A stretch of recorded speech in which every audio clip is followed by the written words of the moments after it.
Hello दोस्तों, welcome back to my new video. मेरा नाम स्मिता है और आज मैं एक नए टॉपिक के साथ आई हूँ। और आज का टॉपिक है why do we need to heal our emotions. Emotions हमारी ज़िंदगी के बहुत ही इम्पॉर्टेंट इंग्रेडिएंट है, ये बोलना गलत नहीं होगा। हम सबके इमोशंस जो है, उसी इमोशन की वजह से आज जो भी हम हैं, आज खड़े हैं।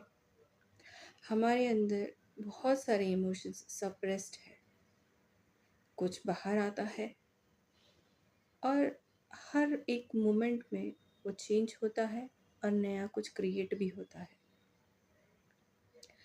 हमारे बचपन से लेके बड़े होने तक या जिस भी एज में हम आज हैं उस तक हमारे कितने सारे इमोशंस को सप्रेस हमने किया होगा।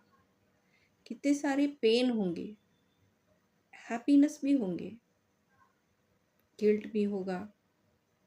ये सारे जो इमोशंस हैं, ये सब हमारे अंदर इनबिल्ट है बोलना सही होगा, या प्रोग्राम्ड है, मेमोरी बन चुकी है हमारी। और इन सब का एक मिक्सचर है जो आज हमारा एक कैरेक्टर है। कुछ लोग बहुत सक्सेसफुल रहते हैं, हैप्पी गोइंग रहते हैं, और कुछ लोग ब्रोकन रहते हैं, शैटर्ड रहते हैं, स्ट्रगलर्स रहते हैं। ये क्यों होता है? हमारे हर एक इमोशन जो है वो पल में बदल जाता है। फॉर एन एग्जाम्पल, अगर हम देखेंगे, आप एक रिलैक्स मोड में बैठे हैं, बहुत अच्छे मूड में, हैप्पी है, एकदम चिल्ड, काम, टेंशन फ्री, ऐसे एक जोन में आप रेस्ट और रिलैक्स करके बैठे हैं। अचानक से आपके एक सिबलिंग आया और आपको टॉन्ट किया किसी भी बात के लिए। जैसे ही टॉन्ट किया, आपको गुस्सा आ गया,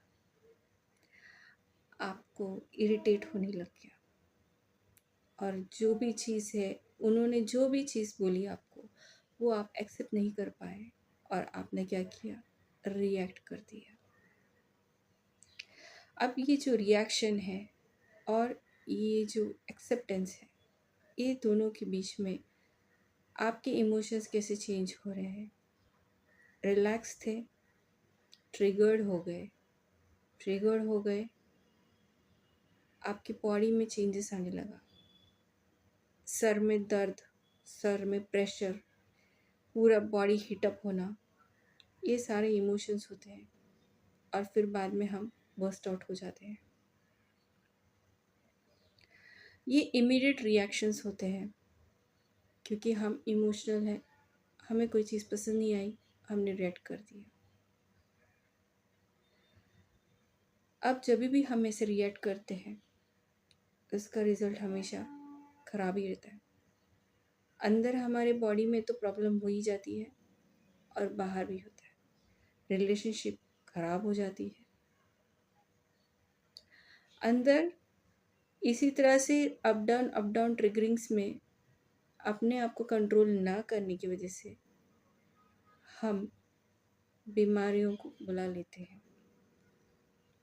हमारे जो इमोशंस को हम कंट्रोल नहीं कर पाते, ये बॉडी में इमोशंस जो है सप्रेस होकर स्टोर हो जाती है।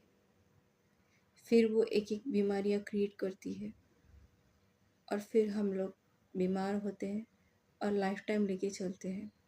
दवाइयाँ तो लेते हैं पर ये चलता रहता है, क्योंकि हम उस बीमारी को जो है उसको ठीक करने के लिए दवाई लेते हैं, पर हम उस इमोशन पे काम नहीं करते हैं जो उसका रूट कॉज होता है। अगर हमने रूट कॉज को पकड़ लिया, उसको हील कर दिया, तो कभी बीमारियां आएंगी नहीं, चाहे वो फिजिकल या मेंटल। दोनों तरह से प्रॉब्लम होती है, दोनों तरह से इरिटेटिंग होती है, टेंशन्स होती है, बहुत सारे प्रॉब्लम्स आ जाती है। तो ये सारी चीज़ें आती है इमोशनल इश्यूज से, इमोशनल प्रॉब्लम से, इमोशंस को कंट्रोल ना करने की वजह से। हमें हमेशा बैलेंस में रहना चाहिए। इमोशंस जो भी हमारे अंदर आते हैं उसको हील करें। और जो ऑलरेडी अंदर है उसको हील करे, उसको रिलीज़ करे। रिलीज़ करना मतलब यहाँ पे रिएक्ट करके रिलीज़ करने का तरीका नहीं है, जो खुद के साथ दूसरों के लिए भी हार्मफुल हो सकता है। हम किसी और को भी हर्ट कर देते हैं। इस रिलीज़ की बात नहीं हो रही है। रिलीज़ एक हेल्दी वे में कर सकते हैं हम। हमारे अंदर जो भी पेन है, जो भी इश्यूज़ है, उसको हम देखें। उसके टेक्निक रहते हैं। पहले आपको क्या इमोशन आ रहा है। अगर आप सैड है तो पहले ये देखिए कि आपका बॉडी क्या बता रहा है आपको, वो क्या फील कर रहा है, उसको देखिए आप। जब आप बॉडी को देखेंगे कि बॉडी में कैसे फील हो रहा है, कैसे इमोशंस आ रहे हैं, उसको देख के फिर हम उसको ही देखते रहते हैं, तभी हमें मालूम पड़ता है किस बात क्या थी जिसकी वजह से आप सैड फील कर रहे हैं। उसको देखिए। उसमें जब हम डीप में जाएंगे, उस पेन के या उस सैडनेस के डेप्थ में हम जाएंगे, तो हमें रीजंस मिलेंगे। तो उसमें हमेशा आप देख लीजिएगा, हमारे हर एक प्रॉब्लम का जड़ जो भी है वो एक डाउट से रहता है और दूसरा फियर से रहता है। ये दोनों रीज़न बहुत ही प्रोमिनेंट रहता है, एक डाउट और एक फियर, और तीसरा जो होता है वो ईगो रहता है। ये तीन इश्यूज़ की वजह से हमारा जो इमोशन है, हमारी जो भी टाइप की इमोशंस है, वो हमारे ऊपर इम्बैलेंस क्रिएट होता है। अगर आप सैड है तो किसी बात के लिए होगा, अगर किसी रिलेशनशिप के लिए लेके है तो आपको डाउट्स रह जाते हैं उस रिलेशनशिप को लेके। ये एक रीज़न हो सकता है। उस रिलेशनशिप को खोने का डर रह जाता है तो अगेन फियर आ जाता है।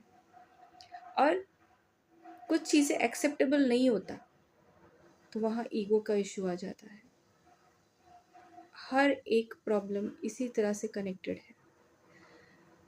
तो इसको हील करने का तरीका, पहले शांति से बैठिए। उसके बाद में देखिए कि आपका प्रॉब्लम क्या है, किस इमोशन से आप फेस कर रहे हैं, किस इमोशन में हैं आप, आपके बॉडी में कैसे फील हो रहा है। उसके बाद में उस इमोशन को डेप्थ में देखिए कि क्या है रीज़न, क्यों है, क्यों फील हो रहा है। रूट कॉज पे जाइए और पहले अपने उस इमोशन को एक्सेप्ट कीजिए कि आप पेन में है, कि आपको सो एंड सो इशू, आप जो भी है, गुस्सा है, गिल्ट में है, सैडनेस में, जो भी है, एक्सेप्ट इट। क्योंकि वो जो इमोशन आपके सामने आ रहा है वो आपका फ्रेंड के जैसे काम कर रहा है। वो दिखा रहा है कि बॉडी में वो किस तरह से बीमारी को मैनिफेस्ट करने का एक स्टेप अहेड जा रहा है। वो चाहता है कि वो हील हो जाए, इसीलिए उस इमोशन को वो ऊपर आने देता है। जब वो ऊपर आता है उसको देखिए, समझने की कोशिश कीजिए कि क्या आपको फील हो रही है।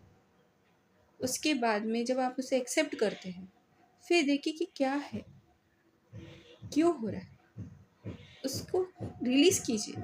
अगर आप पेन में तो उस पेन में बैठिए, उसको फील कीजिए। हर एक इमोशन को फील करना बहुत ज़रूरी है। फील करके जब आप उसको रिलीज़ करोगे, आप थोड़ी देर बैठे रहेंगे, आपको बहुत तकलीफ़ होगी, अनबेरेबल लगेगा, आपके हाथ में नहीं है, आपके कंट्रोल से बाहर जाएगा। जाने दो, उसमें रहो। रोना आता है, रो लो। चीखने चिल्लाने का फीलिंग आ रही है, डू इट। उसको रिलीज़ कीजिए। अगर पेन है तो उसमें रहिए। देखिए बहुत देर तक आपको पेन होगा, बहुत होगा, बहुत होगा।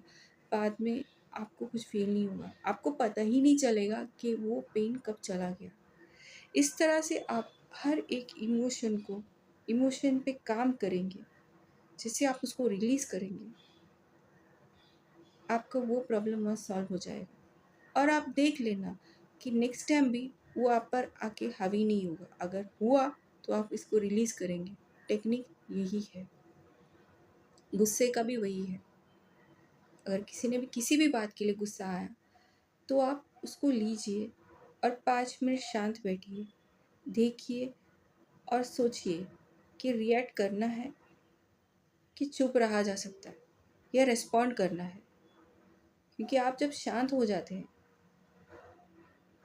तब आपको अंदर से मालूम पड़ेगा कि क्या है आपको करना, रिएक्ट करना है कि नहीं करना है, रिस्पॉन्ड करना है कि नहीं करना है। कई बार चुप रहना ही बहुत ही अच्छा आंसर होता है, और कई बार आप जवाब देते हैं, प्यार से शांति से जवाब दिया जा सकता है। बर्स्ट आउट होना वो ज़रूरी नहीं है। उस चीज़ को समझिए।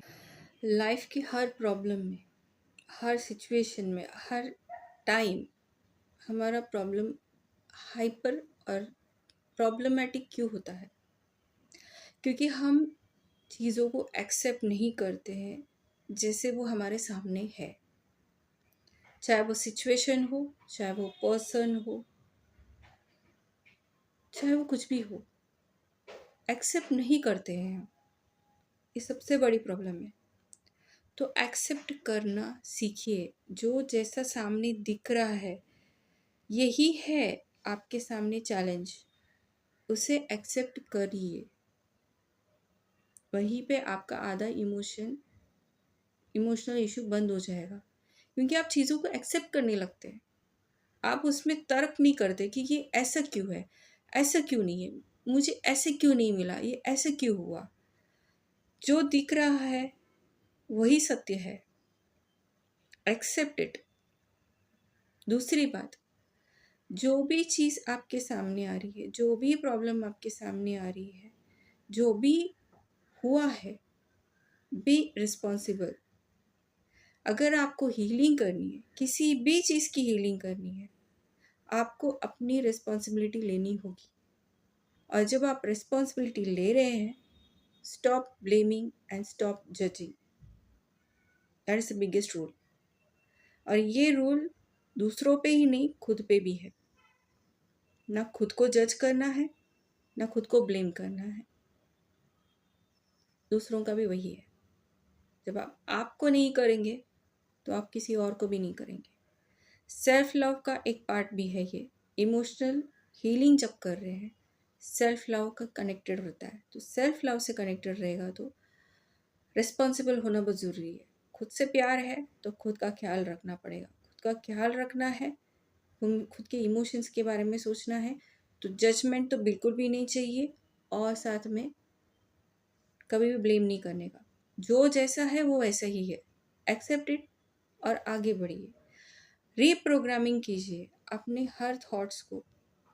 अगर आपको किसी चीज़ से कॉन्फिडेंट नहीं है, आपको लगता है ये मैं नहीं कर सकता, तो ये जो नहीं कर सकता का जो थॉट है आपका, कि आपको कॉन्फिडेंस नहीं है, पर आपको इस बात का कॉन्फिडेंस है कि आप वो नहीं कर सकते, तो वो कॉन्फिडेंस को ट्विस्ट कीजिए। जहाँ आपको लगता है ये मैं नहीं कर सकता, वो लेके, उसी कॉन्फिडेंस को लेके वहाँ सोचिए ये मैं कर सकता हूँ। अगर मुझे इतना कॉन्फिडेंस है कि मैं वो नहीं कर सकता तो मैं कर भी सकता हूँ, तो कॉन्फिडेंस उधर आ जाता है। Shift it. अगर आपको ट्रस्ट है कि आप ये कर सकते हैं, इस चीज़ को मैं पूरा कर सकता हूँ, मुझे पूरा यकीन है कि ये ऐसा ही है, तो वो एक अच्छी बात है। पर आपको इस बात का ट्रस्ट रहता है कि सच में वो हो नहीं सकता, उस इंसान पे ट्रस्ट नहीं किया जा सकता, या उस चीज़ पे ट्रस्ट नहीं किया जा सकता, या ये सिचुएशन पे ट्रस्ट नहीं किया जा सकता, तो उस ट्रस्ट को भी शिफ्ट कीजिए। क्योंकि आप ट्रस्ट नेगेटिव साइड पे कर रहे हो, वो पॉसिबिलिटी पे नहीं कर रहे हो जो हो सकता है। पॉजिटिविटी क्रिएट कीजिए। इमोशनल हीलिंग के लिए दूसरा एक टेक्निक ये है कि आप ये मॉडलिटी यूज़ कर सकते हैं। इसको बोलते हैं इमोशनल फ्रीडम टेक्निक। ये आप एक दिन में कई बार कर सकते हैं। आप जो भी इमोशन से आप गुज़रते हैं, उस वक़्त जो भी आपकी फीलिंग हो, उसको रिलीज़ करने में ये मदद करती है। आपके कुछ बॉडी के मेरिडियन पॉइंट्स रहते हैं, उधर टैपिंग करते हैं। टैपिंग करके आपके उस इमोशन को रिलीज़ कर सकते हैं। और ये एक बार नहीं, आप एक टाइम पे कई बार कर सकते हैं, जब तक आपको श्योरिटी नहीं हो कि आपने उस इमोशन को रिलीज़ किया है। और ये चीज़ आप एक दिन में कई बार कर सकते हैं। बार बार इमोशन बदलते हैं। कभी आप सैड रहते हैं, कभी आपको गुस्सा रहता है, कभी टेंशन रहती है, कभी गिल्ट रहता है, हर चीज़ के लिए आप उसको यूज़ कर सकते हैं। इमोशनल फ्रीडम टेक्निक जो है, EFT टैपिंग टेक्निक बोलते हैं उसको, वो आप यूज़ कर सकते हैं और अपने इमोशन को रिलीज़ कर सकते हैं, हील कर सकते हैं। ये आपको बहुत हेल्प कर सकता है। उम्मीद करती हूँ आपको मेरा वीडियो पसंद आया होगा। मिलते हैं फिर एक नए वीडियो के साथ। तब तक के लिए God bless, take care, see you, love and light.